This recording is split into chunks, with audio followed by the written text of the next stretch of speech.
Assalamualaikum warahmatullahi wabarakatuh.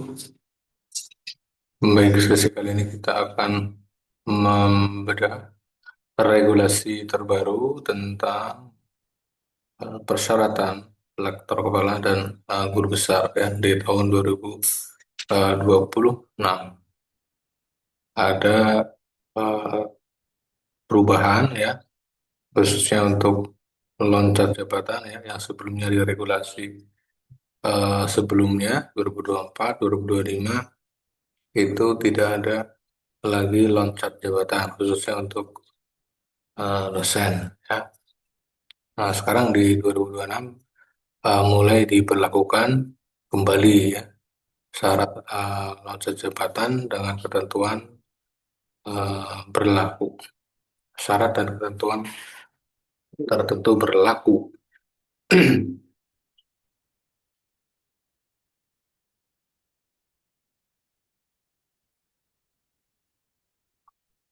Syarat-syaratnya cukup mudah.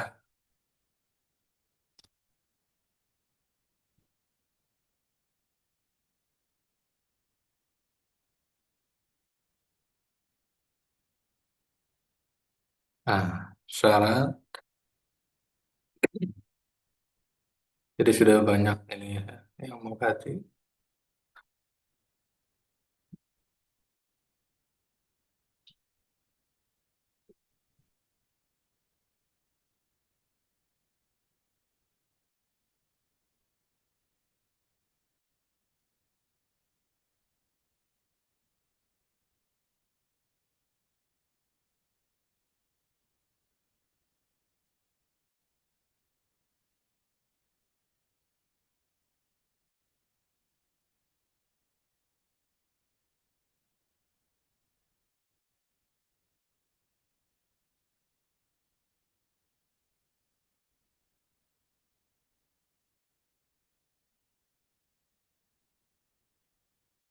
Nah, ini Kem- Kemendikti nomor 63 2026. Pengembangan layanan petunjuk juknis layanan pembinaan dan pengembangan sekali dosen yang 2025.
Ya, ini regulasi terbarunya yang rilis Desember 2025 ya. Finalisasinya Januari 2026.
TIK Saintek ya, Peraturan Menteri Pendidikan Tinggi, Sains dan Teknologi Republik Indonesia nomor 52 tahun 2022.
Nah, ini regulasi perizinan. Imagine conducting every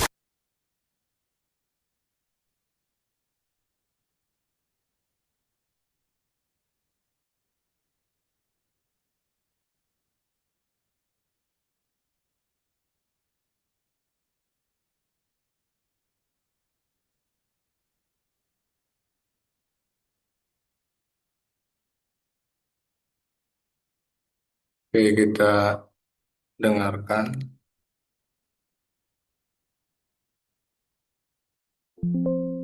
penjelasan dari Kementerian Pendidikan Tinggi Saintek ya.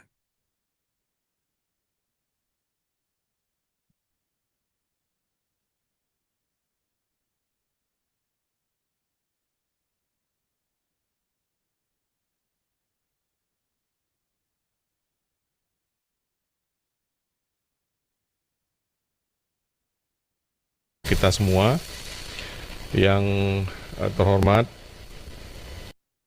kapan kita Ya, salam kebajikan, permen fungis. Secara luring sudah ada yang bertanya di awal, yaitu fungsi pedagogik ini adalah kemampuan secara untuk profesor atau sebutan lain yang setara dari perguruan tinggi luar negeri dan perencanaan kebutuhan negeri terkait dosen.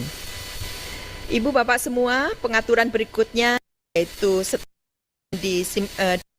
menjadi satu dan akademik, persyaratan lektor kepala, akademik tujuan. Ini kita sudah lakukan dengan Kemenpan RB dan BKN untuk harmonisasi hal tersebut. Ibu Bapak semua, berkaitan dengan promosi reguler untuk persyaratan naik jabatan akademik. Pertama, untuk persyaratan lektor. Untuk asisten ahli tentu menjadi ketentuan di pengangkatan pertama. Untuk naik ke lektor itu pertama harus memenuhi beban kerja dosen, kemudian memenuhi angka kredit pada jabatan lektor dengan proporsi angka kredit penelitian minimal 30%. Ini kita sesuaikan dengan regulasi atau aturan yang pernah kita punya bersama-sama. Kemudian memenuhi indikator kinerja dosen pada jabatan akademik lektor, memenuhi syarat khusus berupa 1 publikasi ilmiah atau 1 hasil karya seni berkualitas dan lulus uji kompetensi. Untuk persyaratan lektor kepala sama, namun untuk angka kredit untuk jabatan lektor promosi ke lektor kepala dengan proporsi untuk penelitiannya yaitu dengan angka penelitian minimal 40%. Kemudian syarat khususnya 1 publikasi ilmiah atau 1 hasil karya seni berkualitas dan lulus uji kompetensi. Berikutnya untuk ke profesor.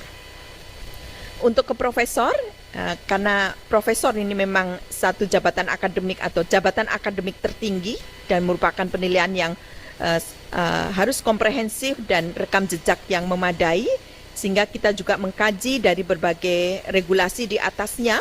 Yang pertama, memenuhi beban kerja dosen, memiliki gelar doktor terapan atau subspesialis, memiliki pengalaman 10 tahun sebagai dosen tetap. Jadi bukan jafung yang pertama, tapi sebagai dosen tetap.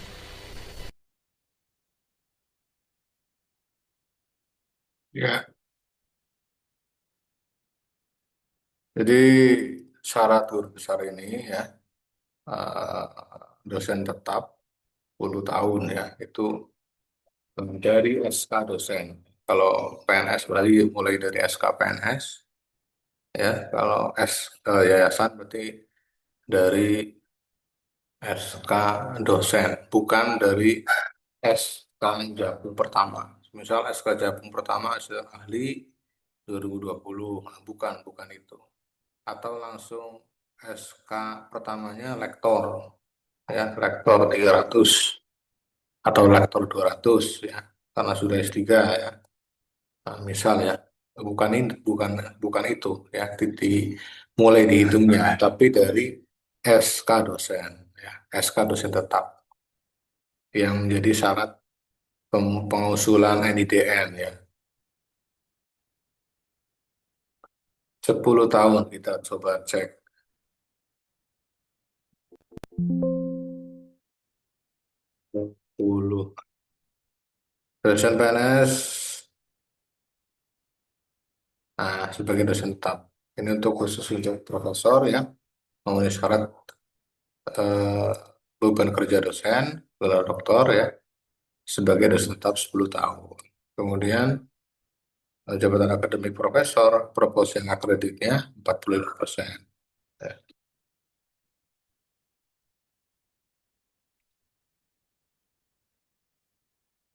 Oke, langsung saja secara khusus ya. Ini rilis 29 Desember 2025.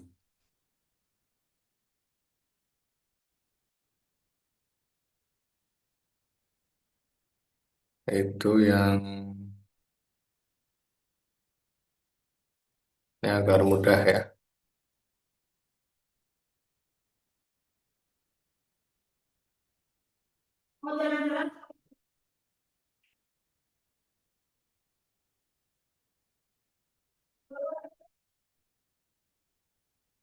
Ini ada satu sumber ya.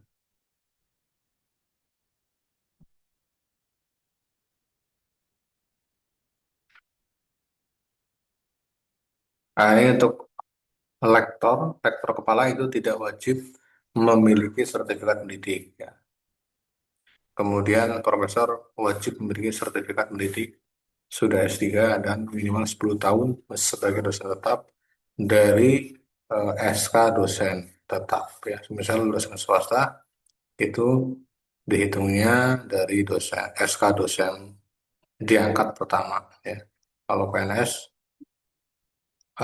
SK CPNS bukan SK Japung ya. Tadi sudah dijelaskan oleh Bu siapa tadi namanya?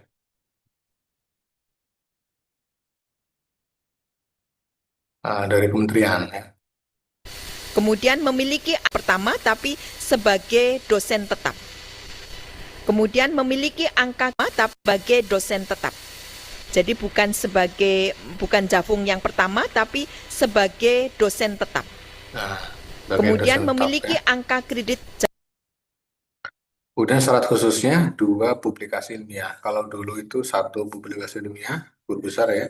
Sekarang 2 publikasi ilmiah atau karya seni berkualitas.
Ya, jadi demikian ya. Ini intinya lulus uji kompetensi.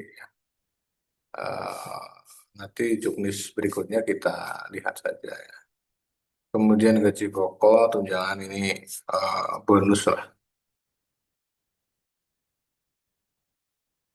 Kemudian yang tidak kalah penting nanti jabatan akademik profesor dengan proporsi angka kredit penelitian minimum 45%, memenuhi indikator kinerja dosen pada jabatan akademik profesor, memiliki sertifikat pendidik untuk dosen, dan memiliki minimal syarat khusus berupa 2 publikasi ilmiah atau 2 hasil karya seni berkualitas dan lulus uji kompetensi. Kemudian berikutnya Ibu Bapak semua, ini mengenai pendelegasian kewenangan yang ada di Permen 52 tahun 2025. Untuk asisten ahli, baik Jadi untuk asisten ahli, Ibu Bapak semua, untuk perguruan tinggi swasta yang terakreditasi unggul, ini bisa melakukan untuk penilaian asisten ahlinya, kemudian untuk KL, LPNK, kemudian LLDikti, kemudian PTNBH, PTN, dan Kementerian Agama. Jadi kewenangannya bisa terlihat di sini. Untuk Kementerian Agama ini kami beri tanda, ini khusus rumpun ilmu agama. Kemudian yang PTNBH nanti melihat ketetapannya ditetapkan oleh kementerian. Kemudian untuk lektor, Ibu Bapak semua,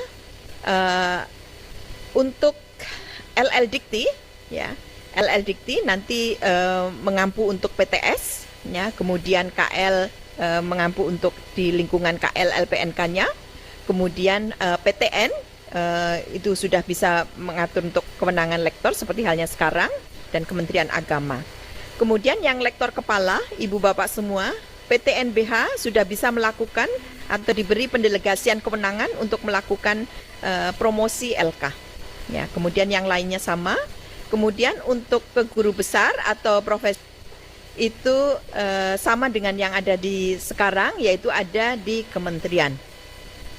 Kemudian khusus untuk rumpun ilmu agama ada di Kementerian Agama.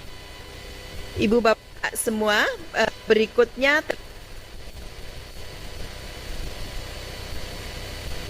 penilaian uji kompetensi. Jadi ini ada beberapa pertanyaan juga dari dosen muda. UKOM ini yang dimaksud apa? Ya, UKOM ini yang dimaksud adalah terkait dengan penilaian kenaikan jabatan akademik. Jadi berbeda dengan UKOM yang ada di sertifikasi dosen. Jadi Ibu Bapak semua, kami membaca juga beberapa pertanyaan-pertanyaan yang ada. Kemudian yang berikutnya, kalau tadi terkait dengan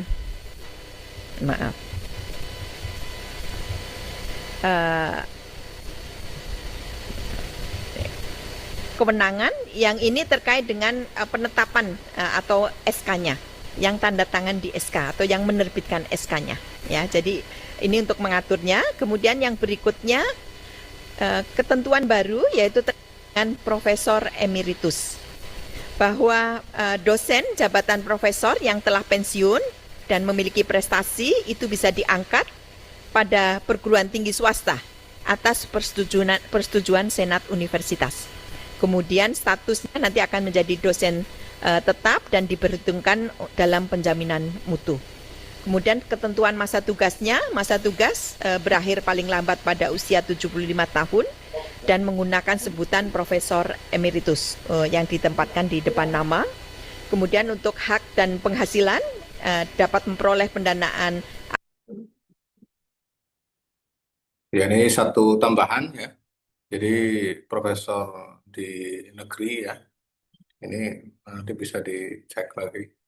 Profesor di negeri yang sudah mau pensiun ya, atau yang telah pensiun, tapi karya-karyanya banyak ya, penelitiannya, publikasinya ya, dan prestasi-prestasi gemilang lainnya, itu dapat ditarik ke perguruan tinggi swasta ya, menjadi dosen tetap, dan itu bisa dijadikan sebagai perhitungan dalam penjaminan mutu ya.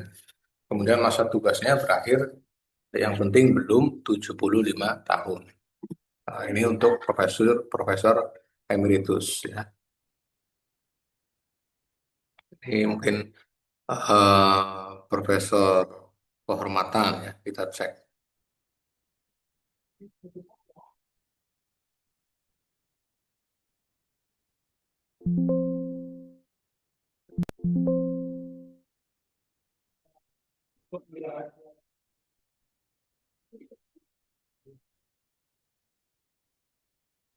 Profesor emeritus. Ya.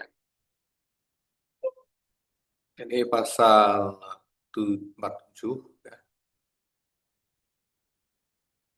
Profesor prestasi tertentu dan telah diberhentikan sebagai dosen karena mencapai batas usia ya, dapat diangkat sebagai dosen profesor emeritus pada PTS ya.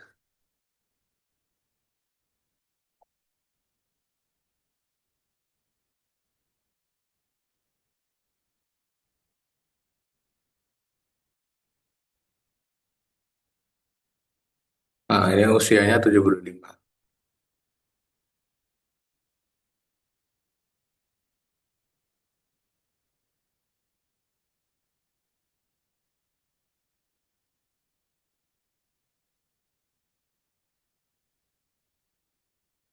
Baik, saya kira cukup ya untuk loncat jabatan, syarat LK dan DB ya. Pada prinsipnya ini menjadi lebih mudah ya karena ada loncat jabatan ya. Tadi yang loncat jabatan itu mana tadi?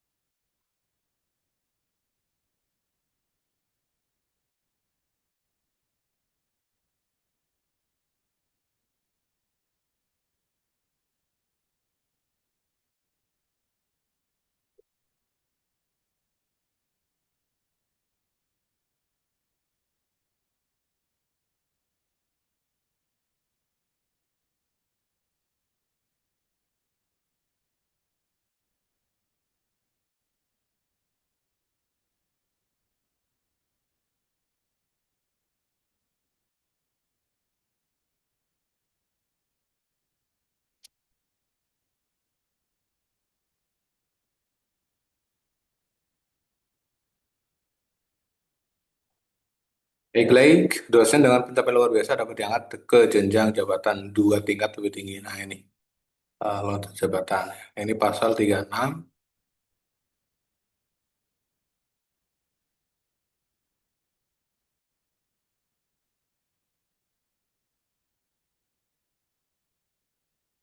Dan intinya jabatan fungsional atau jabatan akademik ini itu dasarnya adalah karena adanya kebutuhan dosen pada setiap jenjang jabatan akademik ya. Misal prodi hukum keluarga itu butuh lektor kepala berapa, butuh lektor berapa, butuh profesor berapa ya. Itu disesuaikan. Dosen menilai pencapaian luar biasa dapat diangkat ke jenjang jabatannya 2 jenjang lebih tinggi ya. Jadi bisa langsung dua jenjang lebih tinggi. Misal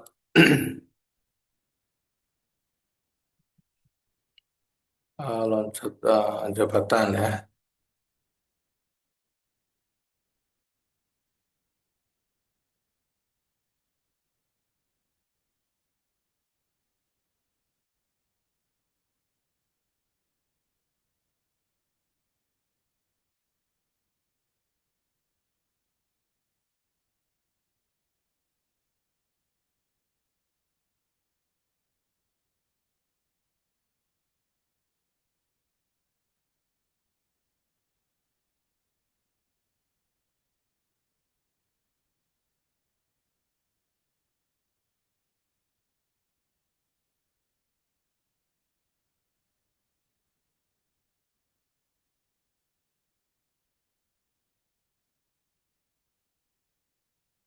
Majelis dosen mengizinkan kembali kebijakan loncat jabatan.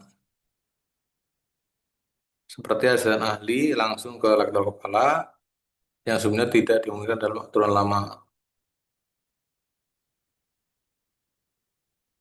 Pasal 36, 33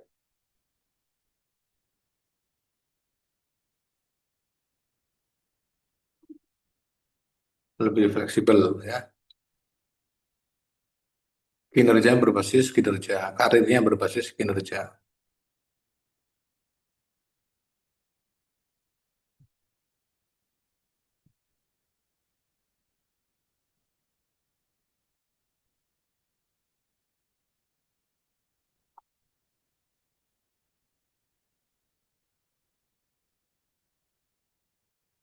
Seperti itu ya, intinya loncat jabatan, kemudian syarat rektor kepala itu tidak harus atau tidak wajib bersertifikat pendidik atau serdos ya. Guru besar masa kerjanya dihitung dari SK dosen tetap ya atau SK PNS ya, bukan SK jabatan fungsional atau jabatan akademik pertama ya.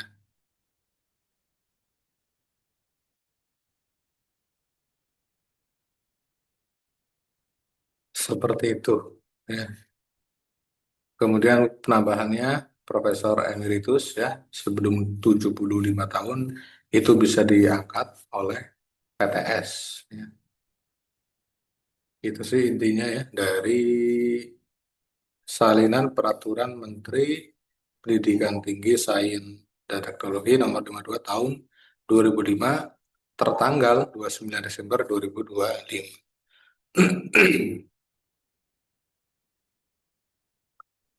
Syarat untuk guru besar 2 publikasi ilmiah. Ya. Lektor kepala 1 publikasi.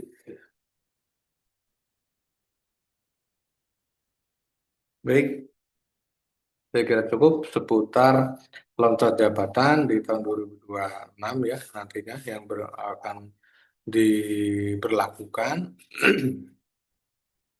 Semoga bermanfaat. Sampai jumpa di sesi berikutnya. Wassalamualaikum warahmatullahi wabarakatuh.